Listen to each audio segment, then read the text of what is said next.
अजकल तो खोतिਆਂ ਦਾ ਬੜਾ ਟ੍ਰੈਂਡ ਚੱਲਿਆ ਹੋਇਆ ਹੈ ਕਿ ਲੋਕ ਖੋਤੇ ਜ਼ਿਬਾ ਕਰਕੇ ਵਾਮ ਨੂੰ ਖਵਾਉਂਦੇ ਪੈਣੇ ਤੇ ਤੁਸੀਂ ਇੱਥੇ ਇੱਲਾਂ ਨੂੰ ਖਵਾਉਂਦੇ ਪਏ ਤੇ ਲੱਭਦੇ ਕਿੱਥੋਂ ਨੇ?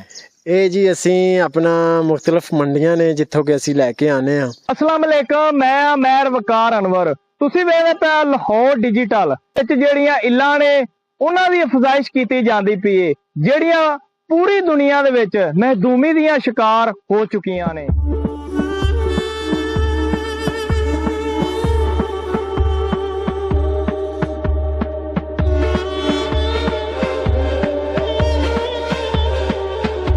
ਇਹ ਜੀ 2005 ਚ ਇਹ ਵਲਚਰ ਹਾਊਸ ਇੱਥੇ ਬਣਾਇਆ ਸੀ। ਉਦੋਂ ਇਹ ਸਾਡੇ ਕੋਲ 8 ਟੋਟਲ ਜਿਹੜੀਆਂ ਨੇ ਨਾ ਇੱਲਾਂ ਆਈਆਂ ਸੀ, ਜਿਨ੍ਹਾਂ ਨੂੰ ਆਪਣਾ ਵਲਚਰ ਵੀ ਬੋਲਦੇ ਨੇ, ਪੰਜਾਬੀ ਚ ਇੱਲ ਕਹਿੰਦੇ ਨੇ।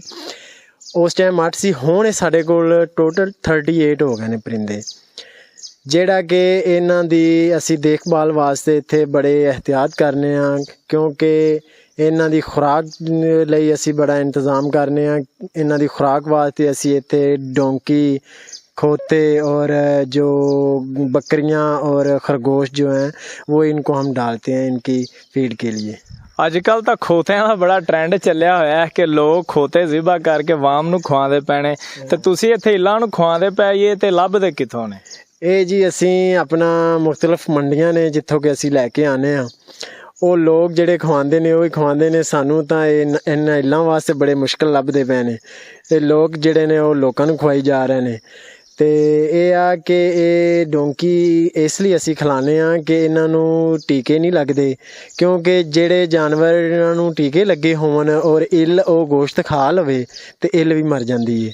ਇਸ ਤਰ੍ਹਾਂ ਪਾਕਿਸਤਾਨ ਦੇ ਵਿੱਚੋਂ ਇਹ ਇੱਲਾਂ ਖਤਮ ਹੋਈਆਂ ਨੇ, ਇਸ ਕਰਕੇ ਅਸੀਂ ਇਹਨਾਂ ਨੂੰ ਡੋਂਕੀ गधਿਆਂ ਦਾ ਗੋਸ਼ਤ ਪਾਉਂਦੇ ਹਾਂ और बकरियां दा पाने हैं और खरगोश। इतने असी खुद ये चीज़ें जो है ना ये जानवर पालते हैं, उसके बाद इनको हम इनका जो है ना गोश्त डालते हैं।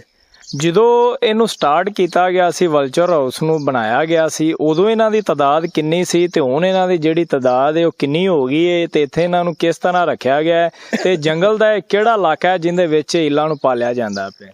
जी ठीक है। ਇਹ ਅਸੀਂ ਜਦੋਂ ਸਟਾਰਟ ਕੀਤਾ ਸੀ 2005 ਚ, ਉਦੋਂ ਸਾਡੇ ਕੋਲ ਟੋਟਲ 8 ਇੱਲਾਂ ਸੀ ਤੇ ਹੁਣ ਸਾਡੇ ਕੋਲ ਇਹ 38 ਯਾਨੀ ਕਿ 38 ਇੱਲਾਂ ਹੋ ਗਈਆਂ ਨੇ।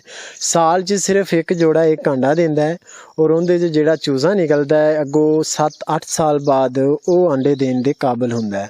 ਤੇ ਇਹ ਜਿਹੜਾ ਛਾਂਗਾ ਮਾਂਗਾ ਜੰਗਲ ਦੇ ਵਿੱਚ ਇਹਨਾਂ ਦੀ ਜਿਹੜੀ ਇੱਕ ਬਰੀਡਿੰਗ ਸੈਂਟਰ ਬਣਾਇਆ ਗਿਆ ਸੀ, ਜਿਹੜਾ ਕਿ WWF ਪਾਕਿਸਤਾਨ ਇੱਕ ਅਦਾਰਾ ਹੈ, ਉਹਨੇ ਇਹ ਇੱਥੇ ਆਪਣਾ ਬਣਾਇਆ 2005 ਚ। ਉਦੋਂ ਇਹ 8 ਪਰਿੰਦੇ ਸੀ।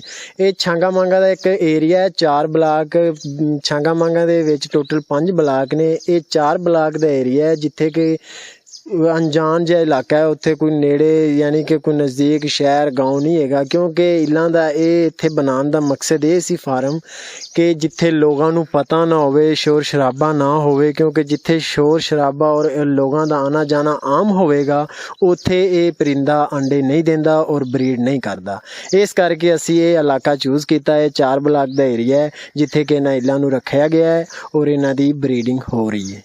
ਤੇ ਇੱਲਾਂ ਨੂੰ ਕਿਦੋਂ ਪਾਕਿਸਤਾਨ ਦੇ ਵਿੱਚ ਛੱਡਿਆ ਜਾਵੇਗਾ? ਇਹ ਜੀ ਇਹਨਾਂ ਨੂੰ ਉਦੋਂ ਹੀ ਅਸੀਂ ਇਹ ਆਜ਼ਾਦ ਕਰਾਂਗੇ, ਕਿਉਂਕਿ ਜਿੰਦੀ ਵਜ੍ਹਾ ਤੋਂ ਇੱਕ ਟੀਕਾ ਹੈ ਡਿਕਲੋਫੈਨਿਕ ਨਾਮ ਦਾ, ਜਿਹੜਾ ਕਿ ਅਕਸਰ ਆਪਣੇ ਮੱਝਾਂ ਗਾਵਾਂ ਨੂੰ ਡਾਕਟਰ ਆਪਣੇ ਲਾ ਦਿੰਦੇ ਨੇ। ਉਹ ਟੀਕਾ ਹੁੰਦਾ ਦਰਦ ਦਾ।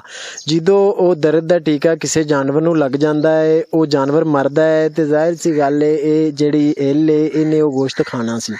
ਜਦੋਂ ਇਹ ਖਾਂਦੀ ਸੀ ਤੇ ਇਹ ਮਰ ਜਾਂਦੀ ਸੀ। ਉਹ ਟੀਕੇ ਦੀ ਵਜ੍ਹਾ ਤੋਂ ਪਾਕਿਸਤਾਨ 'ਚੋਂ ਖਤਮ ਹੋਈਆਂ ਨੇ।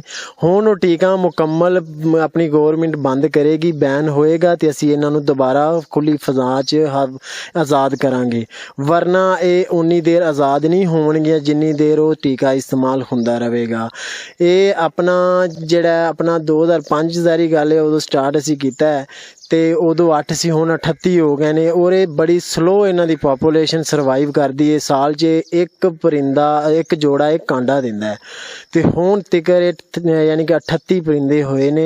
ਇਹ 18-20 ਸਾਲ ਹੋ ਗਏ ਨੇ ਸਾਡੀ ਇਹ ਕਾਵਿਸ਼ ਨੂੰ ਯਾਨੀ ਕਿ ਸਟਾਰਟ ਕੀਤਾ ਹੋਇਆ ਇਸ ਪ੍ਰੋਜੈਕਟ ਨੂੰ, ਕਿ ਅਸੀਂ ਹੁਣ ਇਹ ਕੋਸ਼ਿਸ਼ ਕਰ ਰਹੇ ਹਾਂ ਕਿ ਇਨਸ਼ਾਅੱਲਾ ਇਹਨਾਂ ਦੀ ਜਲਦ ਤੋਂ ਜਲਦ ਤਾਦਾਦ ਵਧੇ ਔਰ ਆਪਣੀ ਗੌਰਮੈਂਟ ਉਸ ਇੰਜੈਕਸ਼ਨ ਤੇ ਬੈਨ ਕਰੇ ਔਰ ਇਹਨਾਂ ਨੂੰ ਅਸੀਂ ਦੁਬਾਰਾ ਛੱਡੀਏ ਔਰ ਦੁਬਾਰਾ ਜੋ ਜਾਨਵਰ ਮਰਦਾ ਹੈ ਗਲਦਾ ਤੋਹਫਨ वगैरह जो जानवर पैदा करता है उन्होंने खाणगियां ते माशरे के अंदर सफाई होएगी और आपां जिहड़ा बीमारियां तो महफूज रहांगे। ਇਹਨੂੰ ਮਾਹੌਲ ਦੋਸਤ ਪਰਿੰਦਾ ਕਿਹਾ ਜਾਂਦਾ ਹੈ ਤੇ ਅੱਜ ਇਹ ਮਹਿਦੂਮੀ ਦਾ ਸ਼ਿਕਾਰ ਹੋਇਆ ਪਿਆ ਹੈ। ਪੂਰੀ ਦੁਨੀਆ ਦੇ ਅੰਦਰ ਸਿਰਫ ਜਿਹੜਾ ਇੱਕ ਟੀਕਾ ਹੈ ਉਹ ਲਾਇਆ ਜਾਂਦਾ ਪਿਆ ਜਾਨਵਰਾਂ ਨੂੰ, ਜਿੰਦੀ ਵਜ੍ਹਾ ਤੋਂ ਇਹਦੀ ਜਿਹੜੀ ਤਾਦਾਦ ਹੈ ਦੁਨੀਆ ਤੋਂ ਖਤਮ ਹੋ ਚੁੱਕੀ ਹੈ। ਸਿਰਫ ਅੰਦਰੂਨ ਜੰਗਲ ਦੇ ਅੰਦਰ ਜਿਹੜੀ ਇਹਦੀ ਅਫਜ਼ਾਇਸ਼ ਕੀਤੀ ਜਾਂਦੀ ਪਈ ਹੈ। ਅੱਜ ਦੇ ਪ੍ਰੋਗਰਾਮ ਤੋਂ ਮੈਨੂੰ ਦਿਓ ਇਜਾਜ਼ਤ। ਇੱਕ ਨਵੇਂ ਪ੍ਰੋਗਰਾਮ ਦੇ ਨਾਲ ਫਿਰ ਹੋਵੇ ਤੁਹਾਡੇ ਨਾਲ ਮੁਲਾਕਾਤ। ਉਨੀ ਦੇਰ ਤੱਕ ਅੱਲਾ ਨਿਗਹਿਬਾਨ।